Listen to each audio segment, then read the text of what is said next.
Good afternoon. সবাই ভালো তো? সকাল থেকে আজকে বহু ছেলেমেয়ে এসেছে যারা টেকনিশিয়ান পরীক্ষায় সফল হয়েছে বা লোকো পাইলটে খুব ভালো ভালো পারফর্ম করেছে। এখন তো এই মৌসুম চলছে, তো এরকম টাইপের ছেলেমেয়েরা আসবে। আবার যখন এনটিপিসি তখন এনটিপিসি ছেলেমেয়েরা আসবে, আবার গ্রুপ ডির সময় গ্রুপ ডির আসবে, এরকম চক্রাকারে চলতে থাকে। তো কিছু সফলতা আসে অনেক কাঠখড় পুড়িয়ে, যাকে বলে খুব স্ট্রাগল করে। তো আমার পাশে যে ছেলেটি রয়েছে ওর নাম সুফল, সুফল হালদার। তা ও মানে পারফর্ম করেছে কিভাবে কিভাবে প্রথম থেকে মানে জিরো থেকে যে কিভাবে একটা চাকরি পাওয়া যায়, আমাকে গল্পটা বলছিল। আমি বললাম ঠিক আছে। তো ও বলছে স্যার আমি একবার ক্লাসে আমি সুন্দর করে বলতে চাই সবাইকে, কিন্তু আমার বলতে গেলে ভয় করে। আর আমার ওই মঞ্চে ওঠার আমার বিরাট ইচ্ছে ছিল লাইফে, যে সবাই যখন আসে কথা বলে, তো আমিও একবার উঠে আমার জীবনের কথাগুলো আমি শেয়ার করব আমার সবার সামনে। তো সুফল, তুমি তোমার মতো করে তোমার যা মনে হয় তাই তোমার মানে জুনিয়রদের বলো। দাও, মাইক্রোফোনটা দিয়ে দাও ওকে। হ্যাঁ ঠিক আছে, বলো বলো, মুখের কাছে নিয়ে যাও। হ্যাঁ, তো আমি 2022-এ ভর্তি হয়েছিলাম। তো বেসিক্যালি তখন আমার মানে জাস্ট এইটুকু জানতাম চাকরি পেতে হবে, তাই পড়ব। আর স্যারের এটা আমি দাদার কাছ থেকে শুনেছিলাম। আমার দাদাও এক জায়গায় চাকরি করে, তার কাছ থেকে স্যারের এটা শুনেছিলাম এখানে, তারপরে ভর্তি হয়েছি।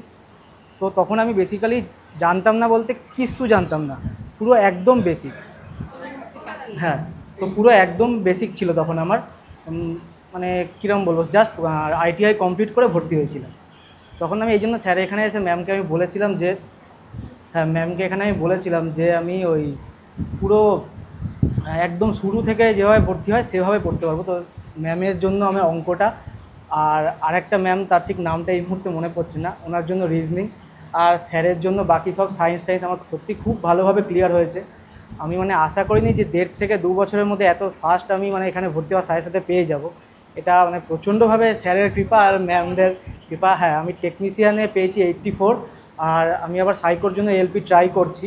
তো সেখানে সাইকোতে মানে সিবিটি 2-এ পেয়েছি 78। তো একটা হাততালি দেওয়া যাবে না? হ্যাঁ, পার্ট বিতে ওখানে পার্ট এতে 78 আর পার্ট বিতে টেকনিক্যালটায় 44 মতো পেয়েছি। বাহ, 44? হ্যাঁ, বাহ, খুব ভালো নম্বর হয়েছে। এটাতে পাস করতে লাগবে হচ্ছে 26.25 লাগবে। 6.25 ওটা পাসিং মার্কস। তো ওটা 44 উঠেছে। তা আর বেসিক্যালি আমি মানে এখানে যখন ভর্তি হয়েছিলাম ওই কোনার দিকে প্রথম বসতাম, কারণ একদম শেষের দিকে, লাস্টের দিকে, মানে বরাবরই ব্যাক বেঞ্চার। আচ্ছা আচ্ছা আচ্ছা। যাই হোক, তো প্রথম ওখানে যখন ঢুকেছিলাম মানে তখন ফার্স্টের দিকে দেখেছিলাম কিছু স্টুডেন্ট, 1-2 দিনের মধ্যে যখন এরকম ভর্তি হয়ে গেল তখন কোথাও গিয়ে ভয়ই পেয়েছিলাম যে এত স্টুডেন্টের মাঝখানে হয়তো বুঝতে পারবো কিন্তু নতুন ব্যাচ। আচ্ছা, তো তারপরে মোটামুটি 1-1.5 মাসের মধ্যেই বুঝলাম যে ওই কোণা থেকে হাত তুললেও কাজ হয়ে যাচ্ছে। প্রত্যেকটা জিনিস দরকার হলে আলাদা করে ব্যাচের শেষে গিয়ে 2 মিনিট বসে নিয়ে কথা বলেও সব ক্লিয়ার করা যাচ্ছে, মানে কোনো কিছু অসুবিধা নেই। এমনকি বাড়িতে থেকে প্রবলেম হলে ফোনে হোয়াটসঅ্যাপে সেখান থেকেও সলিউশন পাওয়া যায়, মানে লিটারালি কোনো কিছুর কোনো প্রবলেম হয়নি। আর তারপরে বিভিন্ন স্টুডেন্ট অনেক এমনকি আমাদের ব্যাচের মধ্যে থেকেও 1-2জনকে দেখতাম, তখন খারাপ লাগতো, ভেবেছিলাম কবে পাবো। তো এখন দাঁড়িয়ে থেকে এখানে মঞ্চে এখানে দাঁড়াতে পেরে সত্যি খুব ভালো লাগছে। আর কি বলবো আমি ভেবে পাচ্ছি না বেসিক্যালি। আচ্ছা সুফল, আমি কলকাতা। হ্যাঁ, মুখের কাছে নিয়ে বল, নাহলে শুনতে। হ্যাঁ, কলকাতা, আর আমি কলকাতা। আচ্ছা সুফল, আমি তোকে জিজ্ঞেস করছি, যদি লোকো পাইলট আর টেকনিশিয়ান দুটো হয়ে যায়, মানে হওয়ার সম্ভাবনায় আছে, সাইকোলজিক্যালটা পুরো আমার দায়িত্ব রয়েছে, ওই 30 নম্বর আমার দায়িত্বে পুরো। আমি বলি তোমরা রিটেন দাও, সাইকোলজিক্যাল আমি তোমাদের দেবো, এরকম একটা গল্প আছে না, সেরকম আছে ব্যাপার। তো সাইকোলজিক্যাল নিয়ে কেউ চিন্তা করবে না, অহেতুক চিন্তা। সাইকোলজিক্যাল পুরো ব্যাপারটা জাদুকরীভাবে আমি শেখাবো, কোনো চিন্তা নেই। তো দুটো চাকরি যদি হয়ে যায়, লোকো পাইলট আর টেকনিশিয়ান, তো কোনটাতে জয়েন করবি? তো মানে no doubt sir loco pilot. Loco pilot, train চালাবি? আচ্ছা, মানে স্বপ্ন ছিল আর কি, স্বপ্ন ছিল, এখনো আছে বরাবরই। আমি এই ড্রিম নিয়েই ভর্তি হয়েছিলাম যে এএলপি হবো, এটা তো পেয়ে গেছি স্যার আপনাদের জন্য। হ্যাঁ, ডিবি মেডিকেল আমার সব কমপ্লিট হয়ে গেছে। সামনের মাসে আমাদের জয়েনিং, ওখান মানে মেডিকেলের সময় ওখান থেকে আমরা জিজ্ঞেস করেছিলাম, বেসিক্যালি বললো সামনের মাসের শেষের দিকে আমাদের জয়েনিং পাঠিয়ে দিই। আচ্ছা, কত টাকা লেগেছে মানে দালাল ফালালকে জন্য? কিছু না, না, মেডিকেলে জাস্ট 24 টাকা যে ফি দিতে হয় সেটুকু, আদারওয়াইজ 8 আনাও দিতে হয়। আশেপাশের লোক জিজ্ঞেস করছে না টাকা লেগেছে কিনা চাকরির জন্য? হ্যাঁ, সে জিজ্ঞেস করেছে, কারণ বেসিক্যালি আরও জিজ্ঞেস করেছে এই জন্য যে আগের বছর তার আগের বছর আমার দাদা এসএসসি ক্র্যাক করেছে, আচ্ছা। আর 2 বছর পরেই আমি ক্র্যাক করে নিচ্ছি, সেই জন্য ভাবছে কোথাও গিয়ে হয়তো সেই মারফত কিছু কিছু ব্যাপার আছে আর কি, এদের এরকম ব্যাপার হয়তো। ঠিক আছে, এখন লোকের ভাবনা তো লোকের কাছেই ওটা। আচ্ছা এবার তোর স্ট্র্যাটেজি যদি বলিস, তুই কিরম ভাবে পড়াশোনা করতিস বাড়িতে?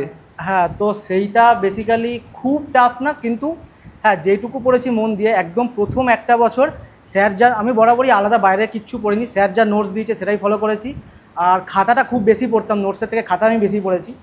আর আমাদের যে টেস্টগুলো দেওয়া হতো সেই টেস্টগুলো মোটামুটি সলভ করতাম, আর সেই যে টেস্টগুলো পারতাম না এখানে সেগুলো দাগিয়ে রাখতাম, ওই অঙ্কগুলো বাড়ি থেকে আলাদা করে খাতা করতাম। আর বেসিক্যালি একটা জিনিস খুব ভালো করে করেছি, স্যার বলেছিল একটা ডায়েরি বানাতে, যে ডায়েরির মধ্যে যেটা যখন সমস্যা হচ্ছে, সে মানে ফর্মুলা হোক বা ছোটো ট্রিক্স হোক, সেগুলো লিখে রাখতে। ওই ডায়েরিটা সব নোট করতাম, আর ওটা একটা নিয়ম ছিল যে প্রতি রাতে খাওয়া দাওয়ার পরে শোয়ার আগে ওটা জাস্ট চোখ বুলিংই শুয়ে পড়তাম। আর পার ডে আমার মানে পড়ার শিডিউল ছিল যে অ্যাট এনি কস্ট 9 ঘন্টা আমি পড়ব, ওটা পার ডে শিডিউল, তার বেশি হলে ভালো কথা, এইটুকু।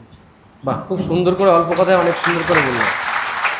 সুফলের জন্য ব্রাইট ফিউচার কামনা করি, আর সুফল এগিয়ে চলুক। আর সুফলের যে ট্রেডটা ছিল ভয়ঙ্কর ট্রেড। হ্যাঁ, আমার ট্রেড ছিল টার্নার, বেসিক্যালি এবারে কটা টেকনিশিয়ান সিট ছিল বলে দে? শুধু টার্নারের সিট ছিল 3টে সিট ছিল মাত্র টার্নার। আরআরবি কলকাতা। আরআরবি কলকাতাতে মাত্র 3টে তাও সিট ছিল। পরের বারে অ্যাড হলো। পরের বারে অ্যাড হয়েছে ফিটার সব মিলিয়ে, হ্যাঁ। মানে সেকেন্ড বার যখন ভ্যাকান্সি বেড়েছিল তাতেও 30। খুব পরিস্থিতি মানে এইখান থেকেও ফিরে দাঁড়ানো যায় আর কি। সুতরাং ভয় পাওয়াটা নয়। আর এর প্রসঙ্গে একটা কথা আমি বলি, যে কালকে একটা ছেলেকে ব্যাচের মধ্যেই বলছিলাম, প্রথমে কিন্তু প্রথম দিন যেটা পরীক্ষা হয়েছিল সেই পরীক্ষাতে খুব ভালো মার্কস পেয়েছিল, সেই ছেলেটা দেখলাম কালকে চাকরি পায়নি। তো আমি ওকে জিজ্ঞেস করলাম ব্যাচের মধ্যে, তুই কেন পাসনি? ও এইসব সাইকোলজিক্যাল টেস্টের জন্য অ্যাপিয়ার হচ্ছে। আমার গিয়ে ক্লাসে গিয়ে পা ধরলো, বলছে স্যার আপনার কথা শুনিনি, আমি ভাবতাম আমার হিম্মত দিয়ে চাকরি পেয়ে যাব, আমি অনেক ভুল করেছি, আমাকে ক্ষমা করুন স্যার, এবার যাত্রাটা ইয়ে করে দিন। তো আমি ওর প্রতি রাগটা কিছু নেই, কিন্তু আমি শুধু এটুকু বলছি যে একটা 0 থেকে একটা ছেলে চাকরি পেয়ে যাচ্ছে ওর সময় ভর্তি হয়ে এসে, কিন্তু একটা জানকারী ছেলেও কিন্তু চাকরি পাচ্ছে না। তাই ওভার কনফিডেন্স কিন্তু মানুষকে সবসময় বিরাট বড় পথে নিয়ে যায় না, কখনো কখনো তাকে কিন্তু ফেলে দেয়। আরেকটা ছেলের সঙ্গে একটু আগে কথা বলছিলাম, ও টেকনিশিয়ানে পেয়েছে, ও হচ্ছে চলে গেল, এখন টেল&টিতে চাকরি করে। তো ও এই একটু আগে তো ও একটা কোশ্চেন বলছে স্যার একদম আতিপাতি কোশ্চেন একটা ভুল করেছি, 89 পেয়েছে, কিন্তু বলছে আমি আরও বেশি পেতাম, 90.33 পেতাম। তো কেন ভুল করেছে, মানে একটা সহজ কোশ্চেন। তা আমাকে বলছে স্যার আপনি একটা কথা প্রায়ই বলেন যে পচা শামুকে পা কেটে যায়, তো সেটাই আমার ক্ষেত্রে মনে হলো, ওর মনে হয়েছে এই কথাগুলো।